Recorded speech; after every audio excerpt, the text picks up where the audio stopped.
এই যে মিস্টার নবারুণ বসু আর প্রমিতা বসু, একবার বাইরে আসবেন প্লিজ।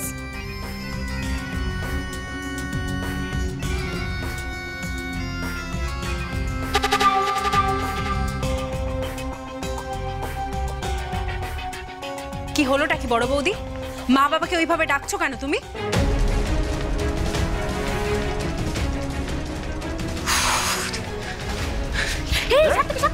কি হলোটা কি? বলছি দিদিভাই আসিছি, আর হাতে না কত কাগজপত্র আছে। কিসের কাগজপত্র? আরে মুখ কি করে জানবো, কিন্তু দিদিভাই না কেমন জানি রেলা নিয়ে কথা কউছি গো। বললো তোমাকে ডেকে আনতে। চলো চলো চলো চলো চলো চলো। হ্যাঁ চলো। না কিন্তু কিসের কাগজপত্র বলো? আমি জানি না, বলছি না।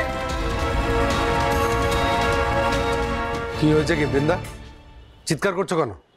আবার কি নতুন নাটক?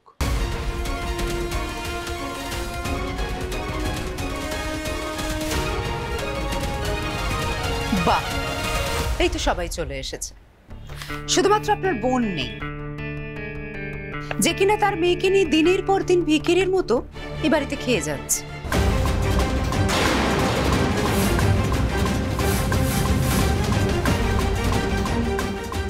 বৃন্দা, তুমি আর একটা কথাও যদি চিৎকার করবেন না।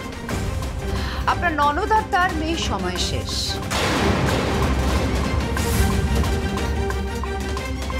এটা ভালো করে দেখে নিন, বাড়ির নতুন দলিল। আগেরবার রাঙা চালাকি করেছিল বলে সম্ভব হয়, তাই আমাকে প্রেগন্যান্সি নাটক করতে হয়েছিল, আর সাথে হার্ট অ্যাটাকের নাটক করতে হয়েছিল। তবে এবারে আর কোনো নাটক করার প্রয়োজন নেই। আরে সাত্তুকে, তুমি হা করে তাকিয়ে কি দেখছো? এসো, এবারই তোমাদের খেলা শুরু। এবার আর আমাদের নাটক করে বাঁচতে হবে না। নবারুণ বসুর সাইন করা পেপার থেকে এই দলিলটা বানানো হয়েছে।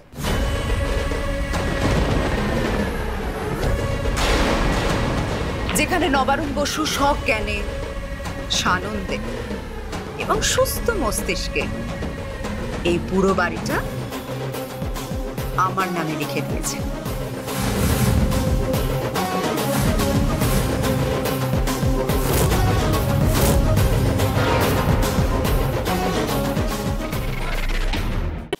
চালাকি করো না। আমি জানি তোমার কাছে কোনো প্রমাণ নেই। তুমি এর আগেও আমার বাড়িতে এসে কিচ্ছু প্রমাণ করতে পারো না। আর তুমি ভুলে যাও না, আমি একজন পুলিশ অফিসার। আমার কাছে আমার কর্তব্য দায়িত্ব সবার আগে, তুমি সেটা খুব ভালো করে জানো। আমার আপনজন যদি অপরাধ করে থাকে, আমার কাছে সে ক্রিমিনাল, আর আমি কোনো ক্রিমিনালকে সাপোর্ট করব না, সেটা তুমি খুব ভালো করে জানো রাঙা। আমি জানি তুই আমার উপর আর ভরসা করিস না। আমি থানার গড়াত্র থেকে পালিয়েছি বলে তুই আমাকে আর বিশ্বাসটা করতে পারছিস না, তাই না? স্যার, তুই যে কত সৎ একজন মানুষ সেটা আমি খুব ভালো করেই জানি রে। আর একজন নিরাপরাধ মানুষ শাস্তিটা পাক, সেটা তুই কখনোই চাইবি না। সেই জন্য আমি তোকে অনুরোধ করছি, আমি যে নিরাপরাধ সেটা তোর সামনে প্রমাণ করবার আমাকে একটা সুযোগ দে। আমার কাছে প্রমাণ আছে, আমি তোকে সব সত্যি বলতে চাই, আমি তোকে প্রমাণগুলো দেখাতে চাই। তুই কি দেখবি না? আমার দাদা তো একজন দুষ্কৃতী, কিন্তু এটা বলবার জন্য ওকে জোর করা হয়েছিল যে প্যান্ডেলে বিস্ফোরণটা আমিই ঘটিয়েছি। সত্যজিৎ স্যার, তুই যদি একটু ভালো করে তদন্ত করিস তাহলেই বুঝতে পারবি যে এইসব আমি কিছু করি নাই। আহিরি দিদি প্যান্ডেলে বিস্ফোরণটা ঘটিয়েছিল। হ্যাঁ, এটা ঠিক যে আহিরি দিদি আমার দাদার কাছ থেকে বিস্ফোরণের জিনিসপত্রগুলো নিয়েছিল। আমার দাদা তো অপরাধ করেছে, আর তার জন্য ওর যা শাস্তি হবে কো মাথা পেতে নেবে। আমার দাদাই কিন্তু একমাত্র প্রমাণ যে আহিরি দিদি আমার দাদার কাছ থেকে বিস্ফোরণের জিনিসপত্রগুলো নিয়েছিল, আর তাতে আমি যুক্ত ছিলাম না। তার মানে তুমি বলতে চাইছো এইসব প্ল্যান আহিরি করেছে আর দোষটা তোমার ঘাড়ে চাপিয়েছে, তাই তো? না না না, সেটা সে করতে পারবে না। জেলের মধ্যে বসে এত কিছু করা সম্ভব নয়, সেটা আমিও খুব ভালো করে জানি। আমাকে ফাঁসানোর জন্য আমার দাদাকে যে ভয় দেখিয়েছিল সে অন্য কেউ, আর এই গোটা চক্রান্তের পেছনে অন্য কারোর হাত আছে। সেটা কে তুই খুব ভালো করে বুঝতে পারছিস নিশ্চয়ই। তাকে তোকে ধরতেই হবে।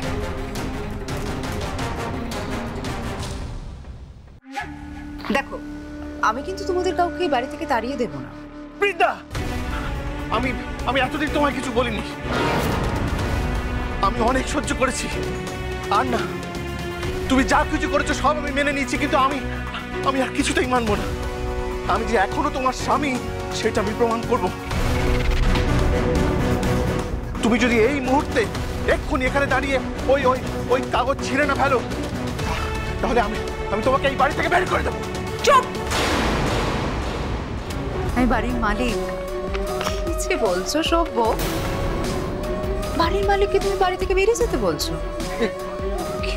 কে এই বাড়ির মালিক? এই বাড়ির মালিক নবারুণ বসু আর প্রমিতা বসু।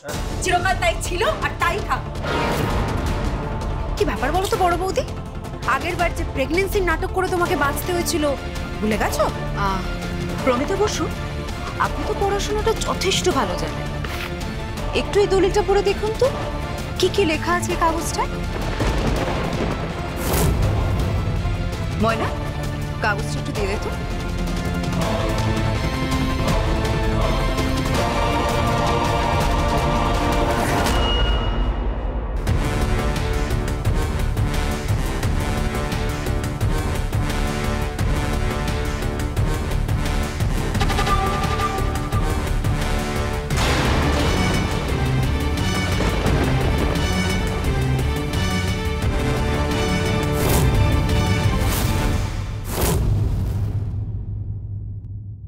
বড় বৌদি, এই অবস্থার মধ্যে তুমি এটা কি করে করতে পারলে? কি করে এত বড় সাহস হলো তোমার? তুমি আবার বাবার সই জাল করে আমাদের ঠকিয়েছো। বাবার সইটা পেলে কোত্থেকে? আস্তে গোলাপু, চিৎকার করো না।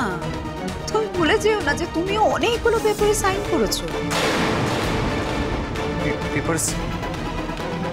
আমি আমি আমি স্যামের কোম্পানির পেপারে সাইন করেছো, তাই তো? সেখানে লেখা আছে যে তুমি স্যামের চার্টার্ড প্লেনটা চালাবে, এবং সেই পেপারে আরো এমন অনেকগুলো ক্লজ আছে যেগুলো দিয়ে আমি তোমার জীবনটা একদম বরবাদ করে দিতে পারি। তুমি নবারুণ বসুকে দিয়ে যে বন্ড পেপারগুলো সাইন করিয়েছো, সেটা দিয়ে এই দলিলটা কোর্ট থেকে বের করা হয়েছে। এগুলো তুমি চাইলে কিন্তু কোর্টে গিয়ে সেটা জেনে নিতে পারো। তবে আমি তোমাকে একটা সাজেশন দিতে পারি। তুমি তো খুব ভালো মানুষ, বিভিন্ন ঝামেলায় ফেসে থাকো, তাই আমি বলবো কোর্টে গিয়ে আর নতুন করে ঝামেলা বাড়িয়ে কোনো লাভ নেই। আমি যেটা বলছি সেটাই শোনো।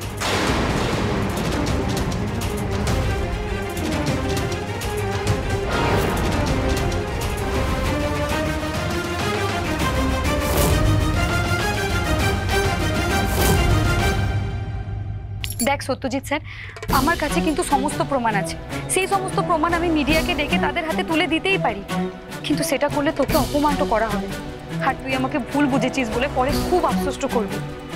আচ্ছা রাঙা, তুমি আমায় বলো, তুমি এখন কোথায় আছো? বলবো, সব বলবো তোকে, কিন্তু তোকেও কথা দিতে হবে যে তুই আগেই দলবল নিয়ে এসে আমাদেরকে অ্যারেস্টও করবি না। আমার কাছে সব প্রমাণ আছে সত্যজিৎ স্যার। তোকে সেই প্রমাণগুলো দেখিয়ে তোর সঙ্গে বসে আমি একটা প্ল্যান করতে চাই। তুই আমার সঙ্গে থাকলে আমি খুব সহজেই কালপিটকে ধরে ফেলতে পারবো। আরো বড় কোনো ক্ষতি হওয়ার আগে আমরা এই বিষয়টার একটা নিষ্পত্তি করতে পারবো। তুই তো খুব ভালো করেই জানিস ওই কালপিট আমার জীবন থেকে সব কিছু কেড়ে নিয়েছে। আমার নাম ডাক, আমার খ্যাতিটো, আমার মেডেলগুলা, এমনকি আমার পরিবারের মানুষের ভরসা, আমার স্বামীর ভালোবাসা, বিশ্বাস, সব কিছু আনিয়ে ফেলেছি আমি। আমি জানি না এই জিনিসগুলো আমি আর কখনো ফেরত পাবো কিনা, আর ফেরত পেলেও সেগুলো আমি গ্রহণ করবো কিনা সেটাও জানি না। কিন্তু সত্যজিৎ স্যার, তোর সঙ্গে আমাকে এক্ষুনি কথা বলতে হবে, না হলে কিন্তু ক্রিমিনালটা পালিয়ে যেতে পারে। তুই আমাকে কথা দিচ্ছিস তো যে তুই এসেই আমাকে আগে অ্যারেস্ট করে গড়াতে ঢুকিয়ে দিবি না, আগে ভালোভাবে আমার কথাগুলো মন দিয়ে শুনবি? ওকে না, ডান। জানো না, তোমার সম্পর্কে আমি কোনোদিনও খারাপ কিছু ভাবতে পারিনি। তোমায় নিয়ে আমি গর্ব করতাম।